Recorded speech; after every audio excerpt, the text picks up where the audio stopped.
নমস্কার, শিব ও শক্তি অ্যাস্ট্রো চ্যানেলে সকলকে স্বাগত জানাই। আশা করি সকলে আপনারা ভালো আছেন, ভালো থাকুন, সুস্থ থাকুন। আজকের ভিডিওই আলোচনা করব বৃষ রাশি এবং লগ্নের জাতক জাতিকাদের আগামী মার্চ মাসটা কেমন কাটবে।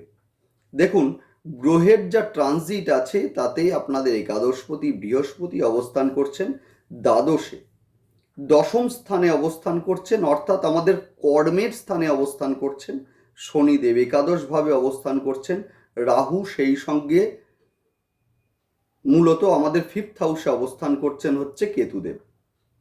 যার ফলে কি হচ্ছে, কর্মের একটা প্রেশার এটা কিন্তু আছেই আপনাদের মধ্যে। বৃহস্পতি দ্বাদশে অবস্থান করছেন, যার ফলে ব্যয় যথেষ্টই হচ্ছে। যেহেতু কেতুদেব অবস্থান করছেন আপনাদের রাশির সাপেক্ষে পঞ্চমে, সন্তানকে নিয়ে একটা চিন্তা শিক্ষার্থীদের ক্ষেত্রে, শিক্ষার একটা প্রেশার এটা কিন্তু মূলত চলছেই অক্টোবরের পর থেকেই। যাই হোক, এখন আমরা আলোচনায় আসবো সেটা হচ্ছে অন্যান্য গ্রহগুলো, অর্থাৎ শুক্র, মঙ্গল, রবি, এদের যে ট্রানজিটটা মার্চে হচ্ছে, সেই সমস্ত গ্রহগুলোর কি কি ইম্প্যাক্ট আমাদের ওপরে পড়বে সেইটা নিয়েই একটা চুলচিরা বিশ্লেষণ। আপনারা অবশ্যই দেখতে থাকুন ভিডিওটা শেষ পর্যন্ত। অবশ্যই আপনারা চ্যানেলটিকে সাবস্ক্রাইব করে নেবেন এই জন্যেই কি, যে কোনো ট্রানজিটের সঙ্গে সঙ্গে আমি আসি আপনাদের কাছে। দেখুন, সমস্যা সেই সঙ্গে প্রতিকার, ভুড়ি ভুড়ি ভিডিও ইউটিউবে হয়, যদিও আমি আপনাদেরকে বলবো একটাই কথা, সেটা হচ্ছে কোনো প্রতিকার বা কোনো সমস্যা নয়। মেন আমাদের আলোচনা করতে হবে ট্রানজিটে, মেন আমাদের লক্ষ্য রাখতে হবে ট্রানজিটে, গ্রহের যে ট্রানজিট সেই অনুসারে আমরা যদি আমাদের সিদ্ধান্তগুলোকে নিই, সেই সঙ্গে প্ল্যানিংগুলোকে সাজাই, তাহলে কিন্তু সমস্যা আসবে না। একটাই কথা, গ্রহ কি বলছে, গ্রহ কোন কোন কর্মগুলোকে করতে বলছে আমাদের, সেই অনুযায়ী আমাদেরকে মূলত কর্মগুলোকে নিতে হবে, বেছে নিতে হবে, সিদ্ধান্তগুলোকে সাজাতে হবে, প্ল্যানিংগুলোকে আমাদের করতে হবে, তাহলে কিন্তু সমস্যা আসবে না। যাই হোক, দেখতে থাকুন আপনারা, প্রতিটা ট্রানজিটে আমি আসছি আপনাদের কাছে। অবশ্যই আপনারা চ্যানেলটিকে সাবস্ক্রাইব করে নেবেন। সেই সঙ্গে কারোর যদি নেডাল চার্টে কোনো গ্রহ যারা ট্রানজিট এই মুহূর্তে করছে, যাদের জন্য সমস্যা আসতে পারে, সেই সমস্ত গ্রহগুলো যাদের নেডাল চার্টে খারাপ অবস্থায় আছে, সেই সমস্ত প্রতিকারও আলোচনা অবশ্যই আমি করব ভিডিওর শেষে। সেই কারণে ভিডিওটি অবশ্যই আপনারা শেষ পর্যন্ত দেখবেন।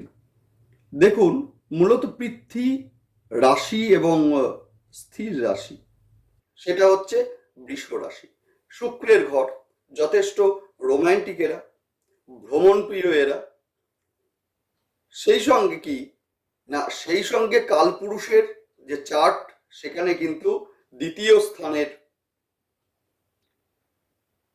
অবস্থান বৃষের, অর্থাৎ অর্থের সঞ্চয়, সেই সঙ্গে ভালো থাকা, বিলাসবহুল জীবন বা একটুখানি লাইফটাকে বিলাসিতার মধ্যে নিয়ে যাওয়া, সেইটা কিন্তু পৃথ্বী রাশির আছেই। হঠাৎ করে রেগে যাওয়ার একটা প্রবণতা, সেটা কিন্তু বৃষ রাশির মধ্যে আছে। সুতরাং জীবনে বাধা আসলেও এরা কিন্তু সহজে বুঝতে দেয় না অন্যজনকে।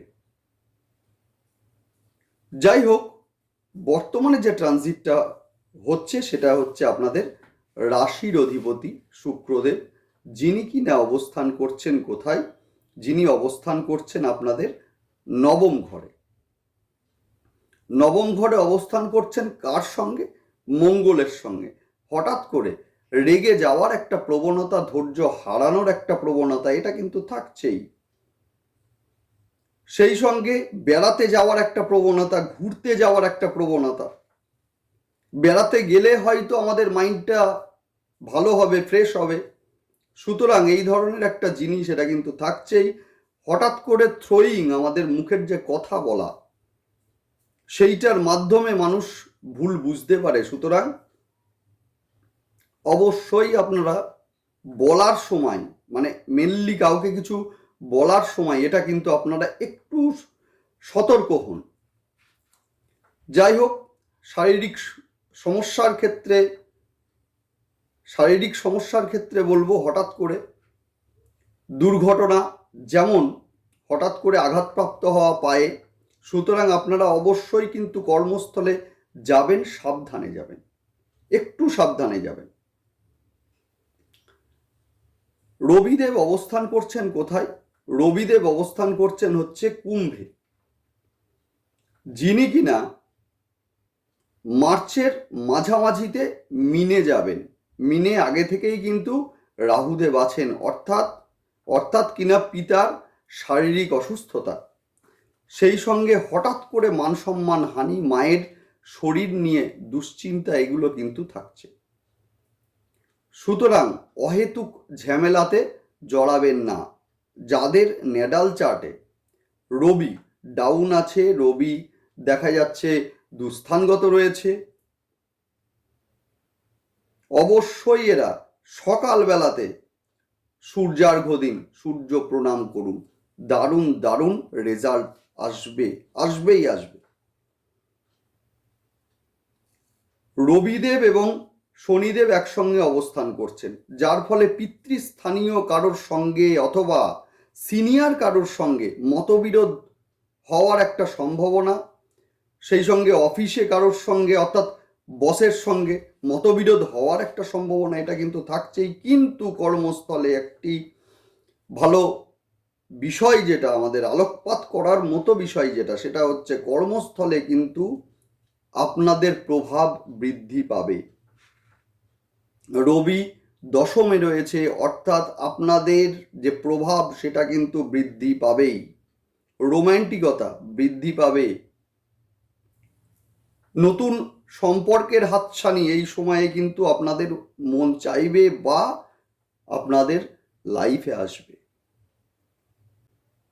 যদিও পঞ্চম স্থানে কেতুদেব অবস্থান করার কারণে কিন্তু সন্তান নিয়ে দুশ্চিন্তা সেটা তো থাকছেই, সেই সঙ্গে বলবো যে প্রেমের ক্ষেত্রে ভুল বোঝাবুঝি সেইটাও কিন্তু থাকছে। যদিও সবচেয়ে গুড নিউজ যেটা, সেটা হচ্ছে আপনাদের কর্মস্থলে কিন্তু ট্রান্সফার বা কর্মস্থলে পদ যে পরিবর্তন, এইটা কিন্তু থাকছেই, অর্থাৎ হচ্ছে প্রমোশনের একটা যোগ, সেটা কিন্তু আপনাদের থাকছেই। যদিও রবি আপনাদের 11th হাউসে যাচ্ছে, যার ফলে কিন্তু আয় ভাব সেটা কিন্তু আপনাদের বাড়বে, অর্থাৎ হচ্ছে 4th হাউসের অধিপতি 11th হাউসে যাচ্ছে।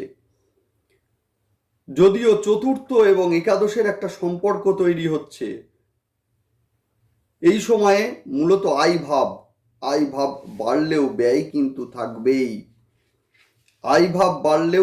কিন্তু থাকবেই, সেই কারণেই বলছি আপনারা সূর্যার্ঘ্য দিন, অবশ্যই ভালো কাজ হবে। শ্বেত চন্দনের ব্যবহার আপনারা করুন, বিশেষ করে ফোঁটা গলায় পড়তে পারেন অথবা কপালে, ভীষণ ভালো কাজ আপনারা পাবেন, ভীষণ ভালো রেজাল্ট আপনারা পাবেন। বৃহস্পতি অবস্থান করছে দ্বাদশে, বাইরে ঘুরতে যাওয়ার জন্য শুভ একদিকে, যেমন একইভাবে হচ্ছে ইনভেস্টমেন্ট, যারা মূলত ভূমি সংক্রান্ত ব্যবসা, রেডিমেড পোশাক, হোটেল ব্যবসা, মেডিকেলের সঙ্গে যুক্ত আছেন, মেডিকেলের যে কোনো লাইনের সঙ্গে, ফ্যাশন ডিজাইনের সঙ্গে যুক্ত আছেন, অথবা পচনশীল বস্তু, গাড়ি ইত্যাদির সঙ্গে যুক্ত আছেন, ভীষণ ভালো হবে এবং তাদের আয় কিন্তু এই সময়ে বৃদ্ধি পাবে। ইনভেস্টের মাধ্যমে আয়, মনে রাখবেন, ইনভেস্টের মাধ্যমে আয় মূলত এই সময়ে কিন্তু সুবর্ণ সুযোগ, যথেষ্ট ভালো হবে। লোন যারা করতে চাইছেন, এইটুকু বলবো, লোন আপনারা সাবধানে করুন। আপনাদের থেকে নিচু শ্রমিক হতে পারে বা সাধারণত আপনাদেরই প্রতিবেশী হতে পারে, এদের দ্বারা হেনস্থা হওয়ার একটা বা শত্রুতার মধ্যে পড়ার একটা সমস্যা এটা কিন্তু থাকছেই। যাই হোক, অবশ্যই আপনারা প্রতিকারগুলোকে করবেন। একই সঙ্গে প্রতিকারগুলোও আলোচনা করলাম। গ্রহের ট্রানজিট অনুযায়ী আপনারা সেইভাবে সাবধানে চলুন। মূলত আমরা দেখব যে মার্চ মাসের 15 তারিখ পর্যন্ত গুরুদেব, বাবা বা পিতৃস্থানীয় বা অফিসের বস ঝামেলায় জড়াবেন না। মূলত 15 তারিখের পর থেকে একাদশে যেহেতু রাহুদেব অবস্থান করছে এবং সেই সঙ্গে রবিদেব অবস্থান করছেন, হঠাৎ করে কি হবে, হঠাৎ করে প্রতিবেশীদের দ্বারা হতে পারে, অথবা নিচু কোনো মানুষ, শ্রমিক হতে পারে, গ্রুপ ডি স্টাফ হতে পারে, এদের দ্বারা শত্রুতার সম্ভাবনা আছে। সুতরাং এই সময়ে একটু সাবধানে থাকুন। যদিও আগামী এপ্রিলের পর, মানে মার্চের পর থেকে, এপ্রিল থেকে রবি ট্রানজিট করবে মেষে, যেখানে উচ্চস্থ হবে রবি। সমস্ত সমস্যা কেটে যাবে, সমস্ত সমস্যা। এবং মে থেকে বৃহস্পতিদেব আপনাদের রাশির ওপরে ট্রানজিট করছে। সুতরাং ভীষণ ভীষণ ভালো হবে। এবং আপনাদের কোন কোন দিক থেকে ভালো হবে, কোন কোন দিক থেকে আয় হবে, উপার্জন হবে, লটারি প্রাপ্তির যোগ আসছে, সেগুলোও আলোচনা করব ট্রানজিটের সঙ্গে সঙ্গে। অবশ্যই আপনারা দেখতে থাকুন, সাবস্ক্রাইব করবেন, অবশ্যই আপনারা চ্যানেলটি সঙ্গে থাকুন। নমস্কার।